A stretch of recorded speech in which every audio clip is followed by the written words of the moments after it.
İn birinçiden özümüzün tuğan dilimizni yaratı, o hürmetli din kardeşlerim, Allah Teala'nın ayetinden tuğan dilimizde söyleşebilmesek de, kay bir evlerimiz, kay bir illerde, Amerika illerinde, Avrupa illerinde, Tatar dilinde söyleşmemişi Tatarlar da var.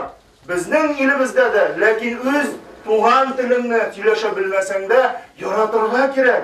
O bir Allah Teala'nın ayetinden, eğer de söyleşebilmesek, vatan şimre bulsa da, söyleşirge kerak. Balalarımız bilen, unuklarımız bilen, uyalmazka kerak özümüzün milletimizden, özümüzün tuğan dilimizden.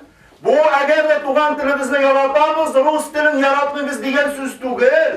Rus dilinde yaratamız, çünkü biz şu Rus dili bilen dinimizni tanıy başladık biz köpçülükte. Biz Rus edebiyatı bilen tanıştık, Rus edebiyatı arkalı köpme Allah Teala'nın ayetlerini işittik, fenni okuluşlar, institutlar, üniversiteler Rus dilinde okuyuz. Hürmetli din kardeşlerim, biz dillerini saklarga tiyişbiz. Bir vakit üniversitede student bulgan vakitte, bizning Rus dili dersi bargan vakitte bir Rus eviye kirdi. O kirib mina bizning Rus dilini alıp barışı ustazımızga aytdi, rahmet sizge Müslümanlarga, bizning Rus dilimizni saqlaganimiz için. Bizning ustazımız oktirab, niçin şulay apa deb aytasiz degeçten, mina qaragız hele sizning kitaplarınız dini, İslam, Müslüman kitapları, matur, şista, Rus dilinde yazılgan deb aytdi. Mina Müslümanlar bugünkü günde Rus dilinde saqlavuşlar deb aytdi. Tatar dilinde, Rus dilinde, bütün dillerini de biz saqlavuşlar olurga tiyişbiz. Niçin? Çünkü o hürmetli din kardeşlerim Allah Teala'nın ayetlerinden bular.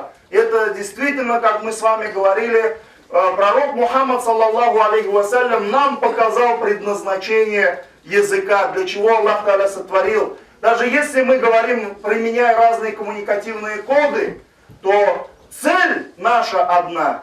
Цель наша одна для того, чтобы всегда найти общий языk. Peygamberimiz sünnetinde, her şokta da ortak dilli, hem de türlü tillerini Allah Teala ayet ettirgenin, Allah Teala Kur'an-ı Kerim'de beyan ete. Peygamberimiz sallallahu aleyhi ve sellem tilleri bizi niçin yaratkanın Resulümüz sallallahu aleyhi ve sellem beyan ete. Şu an buraya niçin kukler, jirler, tığız ilimde de münasebette, bizge de şulay hayırlı münasebette bulup, dinimizni, milletimizni, dilimizni saklap, bütün milletlerge de yaxşı muamelede bulup, yaşarga hürmetli din kardeşlerim, fitnesiz, türlü hasretsiz Allah saklasın, soğuşlarsız, maturguna, jir yüzünde. Yaşa bulayken subhanallah, elhamdülillah, çünkü Allah Teala jirini bizge yaşar için yaratkan Rabbimiz Allah Teala.